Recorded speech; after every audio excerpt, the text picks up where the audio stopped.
오늘 우리가 읽은 20장의 이 말씀은 이전에 19장까지의 말씀도 그렇지만 보통으로 이해할 수 있는 영역 밖의 말씀이라는 것을 우리는 보게 됩니다.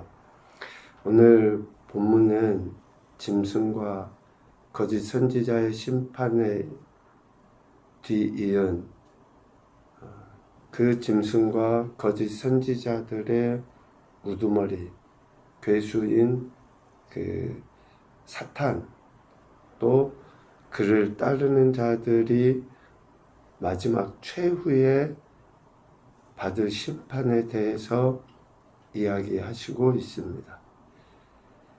그들이 최후로 심판받아서 영원한 멸망하게 될 것에 대해 이야기하시고, 또 반대로 하나님의 택함을 받은 자들, 그런데 그 택함을 받은 자들은 어떤 자들입니까? 예수를 증언하고 하나님의 말씀 때문에 목배임을 당하고 거짓과 짐승, 우상 앞에 경배하지 아니한 그런 자들은 1000년 동안 왕노릇하게 될 것이다 라고 하는 그 말씀을 하고 있어요. 그러니까 결국은 신앙과 불신앙, 선과 악이 싸우겠지만 반드시 결론이 나게 될 것이다 라는 것을 가르쳐 주십니다. 오늘 1절에 천사가 무저갱의 열쇠와 큰 쇠사슬을 가지고 하늘로부터 내려와서 용, 즉 옛뱀, 마귀, 사탄을 잡아 결박하여 1000년 동안 가둬두겠다라고 이렇게 1절, 2절, 3절에 이야기합니다. 예수 그리스도와 성도들, 그들의 반하는 세력인 용, 옛뱀, 마귀, 사탄은 하나님께서 보내신 천사에 의해서 완전한 결박을 당하게 될 것이다. 그러나 반대로 그리스도와 성도들은 천년 왕국에서 이러한 완전한 은혜를 누리게 될 것에 대해 이야기합니다. 마지막에 이야기하겠지만 이 1000년이라는 수를 어떤 일정한 기간으로 이야기할 수도 있고, 또 이 1000년이라는 이 수를 완전한 영광으로 이해할 수도 있습니다. 그러니까 양적인 측면에서의 시간, 또 아니면 질적인 측면에서의 그 완전함으로도 이해할 수 있거든요.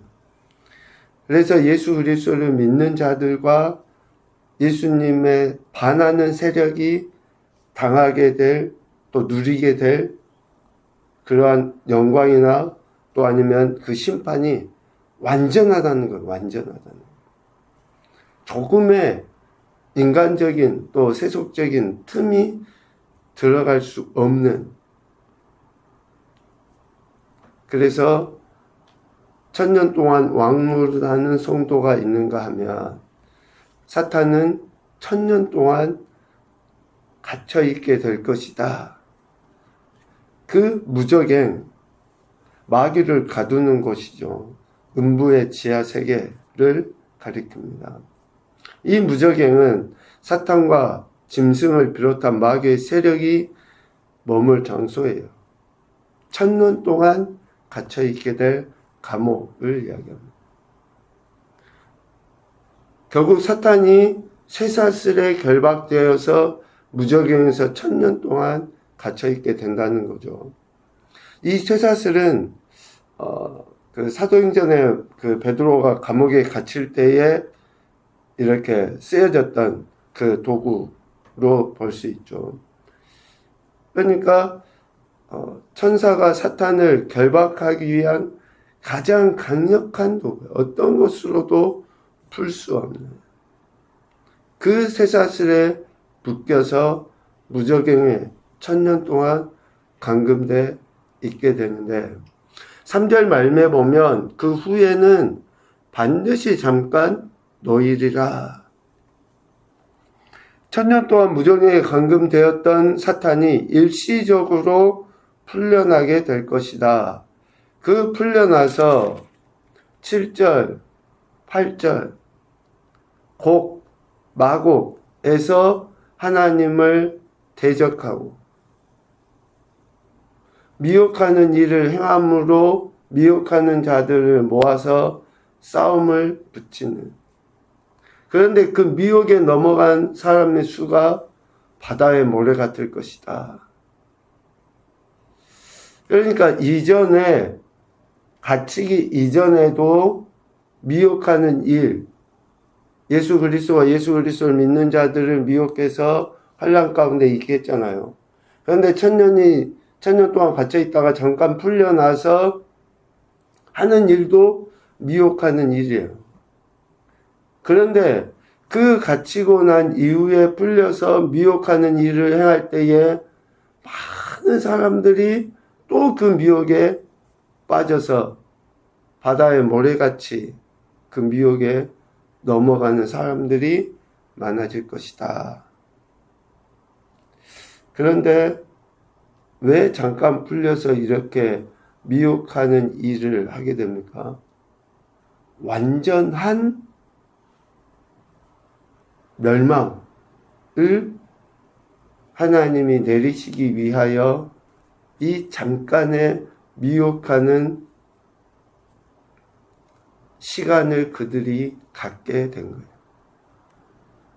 하나님과 하나님을 대적하는 세력, 또 성도와 성도를 미혹하는 그런 세력들, 어쩌면 선과 악이 계속 싸우는 것처럼 비춰지지만 결국은 완전한 종식, 그러니까 사탄과 사탄의 하수인들의 완전한 멸망을,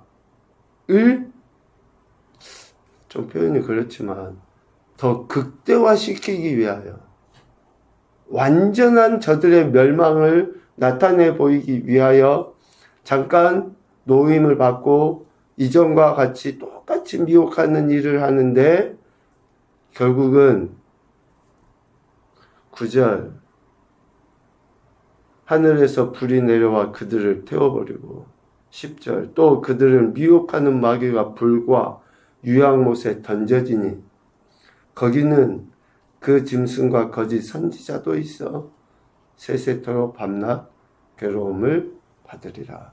그러니까 완전한 멸망 당하기 위한 그러한, 그러니까 지금 우리가 마지막 때라고 이렇게 이야기할 때에 뭐 전천년, 후천년, 무천년, 뭐 신학적으로 뭐 저도 다 제대로 잘 알지도 못하지만 뭐 이런 거 가지고 논쟁할 것이 아니라 말씀 그대로 1000년 동안 갇혀 있다가 잠깐 그 놓인 시간이 뭐 1000년인지 2000년인지 우리는 모르죠.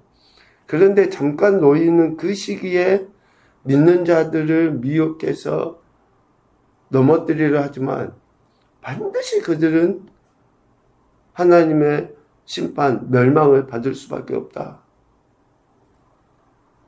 전천년이면 또 후천년이면 어떻습니까? 중요한 것은 뭐예요?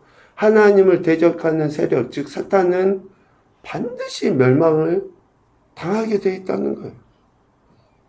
아무리 저들이 득세하고 미혹하는 일이 많아서 바다에 모래알같이 많은 수를 미혹하여 자기들은 뭔가 영원히 멸망당하지 않을 것처럼 이야기하지만 결국은 멸망을 당합니다. 악은 반드시 선에게 패배할 수밖에 없다는 것을 하나님은 이런 말씀을 통해서 분명히 가르쳐 주시고 있는 거죠. 그래서 이 땅에 지금 삶을 사는 인생들이 앞서 우리가 잠깐 본 내용처럼 4절 예수 그리스도를 증언하고 하나님 말씀 때문에 혹시 목배임을 당하는 그런 고통과 어려움과 죽임을 당한다 할지라도 끝까지 예수 그리스도 외에 다른 것에 굴복하지 않고 우상 숭배하지 않고 악한 것을 용납하지 않고 하는 그런 삶을 지금 이 땅 이때에 살아가야 될 것에 대해서 가르치시는 거예요. 왜? 악은 반드시 멸망하게 돼 있고 하나님의 심판에 의해서 그때가 언제인지는 모르지만 그렇게 분명한 하나님의 심판에 의해 불과 유황못에 던져지기 때문에 그렇다라는 것이죠. 그래서 신실한 성도들에게는 영원한 하나님의 천국이, 악한 자들에게는 영원한 하나님의 형벌과 멸망, 심판이 분명하게 예비되어졌다라는 것을 가르쳐 주시는 거예요. 그러니까 지금 우리가 이 땅의 삶을 어떻게 살아야 되느냐, 교훈도 얻을 수 있죠. 적당히 타협하고 물질이나 명예나 뭔가 얻기 위해서 우리가 그렇게 신앙도 저버리고 해서는 안 된다는 것을 이런 말씀들을 통해서 가르쳐 주십니다. 그래서 오늘 20장의 이 말씀은 앞으로 일어날 일들, 즉 묵시적인 그 환상 중에 하나로 크게 보고 이 말씀들을 통해서 이러한 내용이 상징하는 것들을 통해서 우리가 이 땅에서 어떻게 살아야 하는지, 그러면 이 땅에서 어떻게 살아야 하는지의 기준이 뭐예요? 예수 그리스도의 복음이에요. 예수 그리스도의 복음, 즉 예수님의 이 땅에 오심과 또 공생의 기간 동안 어떻게 사셨는가와 결국 죽임당하시고 부활하신 것이 기준이 되어, 그 복음이 기준이 되어 지금 이런 말씀들을 이해하려 하고 바라보는 거죠. 주석책에 보면 이 묵시적 환상들 중에 하나로서의 이 오늘 20장의 말씀을 이야기하는데, 이 묵시적 환상들 중에 하나로 보는, 그러니까 봐야 한다고 하는 그 근거를 대부분의 많은 사람들이 문자, 기록되어져 있는 문자 하나하나에 초점을 두고 그 문자에 근거하여 본문을 이해하려고 하다 보면 오히려 더 많은 병폐가 있기 때문에 문자의 초점이 아닌 예수 그리스도 복음이 기준이 되어서 이 묵시적인 환상을 바라봐야 한다라고 많은 주석에서 이야기해주고 있어요. 그러니까 어떤 천년이라는 그 수, 또 아니면 불못이라는 그러한 단어들, 무적행이라는 단어들, 이런 단어 하나의 목적이 아니라는 거죠. 예수 그리스도 복음이 이전에도 그랬지만 이후에도 어떻게 영향을 미치는지를 그거에 기준하여서 이러한 본문을 보아야 한다라고 가르쳐 주고 있습니다. 그러니까 본문을 해석하는 열쇠, 키는 바로 예수 그리스도의 삶, 죽으심과 부활하심, 그리고 조금 더 나아가면 반드시 다시 오시겠다고 하신 그 약속의 말씀이 기준이 되어서 이 본문을 볼 때에 지금 모든 시대의 교회나 또 성도들이 이 세상과 또 어쩌면 우리의 육, 또 마귀의 힘에 굴복하지 아니하고 오히려 더 적극적으로 대적하여, 왜? 예수 그리스도의 십자가 죽으심과 부활하심이 결국 우리에게 대한 완전한 승리를 주셨기 때문에 그러한 악한 세력에 대적할 때 굴복이 아니라 더 강력한 힘을 가지고 싸워 나가야 한다. 싸울 수 있다. 라는 것을 가르쳐 주고 있습니다. 11절 이하에 흰 보좌와 그 위에 앉으신 이를 환상을 통해서 보잖아요. 땅과 하늘이 그 앞에서 피하여 간데없더라. 결국 보좌에 앉으신 이, 보좌의 심판이 내림으로 말미암아 이러한 완전한 승리를 얻게 될 것에 대해서 이야기합니다. 우리가 너무 잘 알고 있는 12절 또 그 이후의 말씀들을 보면 자기 행위를 따라 책들에 기록된 대로 심판을 받게 된다. 자기의 행위대로 심판을 받는다. 라고 이야기해요. 그러니까 예수 그리스도를 믿는 믿음으로 우리가 생명책에 기록은 되죠. 그런데 하나님의 심판대 앞에 서서는 우리의 행위에 대한 심판이 있음을 분명하게 말씀하고 계셔요. 예수 그리스도를 믿는다고 하는 그 믿음에 따른 그 행위, 언행심사이죠. 이 행위는 이 언행심사가 반드시 하나님 보좌에 앉으신 이의 심판의 대상이 된다는 것을 우리가 절대 간과해서는 안 될 것 같습니다. 그래서 크게 주제가 10절과 11절 이하로 이렇게 나눠지게 되는데,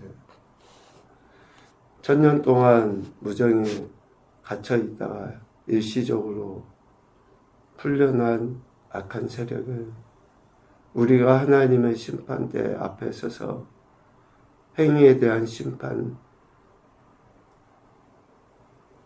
받을 때에 그 행위에 따라 완전한 생명책에 기록되지 못하도록 하는 그러한 일을 풀려난 이후에 지속적으로 하게 될 것이다 라는 것을 보게 됩니다. 그래서 우리 안에서의 이러한 치열한 내적인 그리고 또 외적인 유혹과 시험, 환난 속에서 끊임없이 믿음을 지키기 위한, 믿음에 따른 선한 행위를 하기 위한 몸부림이 지속적으로 이루어져야 한다는 것을 오늘 말씀을 통해서도 가르쳐 주시는 듯합니다. 첫 번째 교훈으로 생각해 보면 하나님과 성도를 대적하는 세력은 반드시 결박되기 마련이다. 반드시예요. 두 번째, 일정 기간이 지나면, 즉 천년이라는 시간이겠죠. 일정 기간이 지나면 그 세력은 잠깐 놓이게 되어 미혹하는 일을 하게 된다. 그러니까 지금도 그럴 수 있어요. 지금도 계속 우리를 미혹하는 일을 하고 있어요. 세 번째, 믿음으로 승리한 성도는 천년 동안 왕노릇하게 된다. 왜 우리가 말씀을 붙잡고 살아야 됩니까? 왜 그 말씀대로 삶을 살아내야 되냐고요. 완전한 하나님의 심판대 앞에 섰을 때에 우리에게 약속하신 왕노릇하게 될 그 은혜를 누리기 위함이라는 것이죠. 참 어려운 말씀들이지만 한 가지 분명한 것은 여전히 예수 그리스도의 복음, 즉 주님의 삶이 우리에게 가장 귀하고 복된 은혜다라는 것을 이야기해 주시고 있고, 또 그 이후에 반드시 하나님의 심판이 있다는 것을 명확하게 우리에게 가르쳐 주시는 것 같습니다. 오늘도 저와 여러분에게 생명 주신 그 하나님의 은혜 감사하시고, 어떤 상황에서도 예수 그리스도 복음이 기준이 되어 선한 싸움을 싸워나가는 거룩하고 복된 한 날이 되시기를 주님의 이름으로 축복합니다. 아멘.